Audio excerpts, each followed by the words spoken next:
Here's the UI on the printer. I'm going to be a little clumsy about this because I have to do it through the LCD screen. Okay. Now, so far, power cut recovery does not seem to work. When I do it, it does actually begin to heat up and start the print again, but it starts it from the first layer. It doesn't start it from where it stopped. So I'm not sure about that. I'll have to try it again. So under here, you have your movement control, so you can move X, Y, and Z. You can unlock the steppers. You can home it. Okay, this shows you touching this in the corner here tells you how much it moves each time you tap it. So here it'll move 1 millimeter at a time. Tap here, it'll move 5 millimeters at a time. Tap here to move 10 millimeters at a time.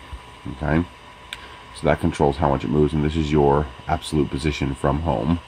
Unlock steppers. So go back. Folder is where you print files from. So here is your files. You notice it gives you the full names of the files. I love this. This screen is so good, I tend to want to try to swipe up. But you have to use these. So this is how you get between screens. By the way, the CR10 Essentials mod kit does work on this printer. Kind of. The heat bed tension relief, perfect fit, like it was made for it. The leveling knobs do work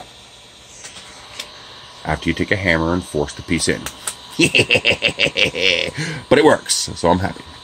But you will need to use a socket and something heavy to bludgeon it into place, but it will be in there, it won't be coming out. So now leveling is interesting, we'll get into that.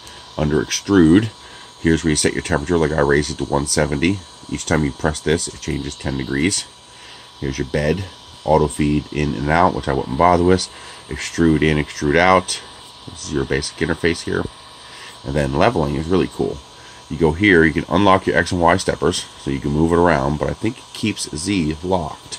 But you just touch each of these, and it goes to those corners, and you can level the bed.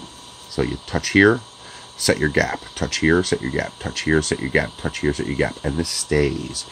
You don't have to keep coming in. It'll stay here until you're done, and you press back. And that's it. It's that easy. So if you want to print something, you go to folder, and I wonder if I can do folders. I'll have to check that. But you select what you want to print, and you click print. It says, are you sure? You hit yes, and it begins doing its things. So no enough materials because I'm out of filament, but you see here, it'll heat up the bed, heat up the filament, and it tells you the name of whatever it is you're printing. You have a resume option. If you go under adjust, you can change things. For example, lower that fan down to 70% so it's not so stinking loud. Change your speed, change your temperature, etc. All right from there. Stop it from here. Very, very good. This is the best UI I've ever touched on a 3D printer. I absolutely love this UI. I would love to see this adopted by more printer manufacturers. This simple, clean, elegant, super fast, super clean UI. Very, very nice.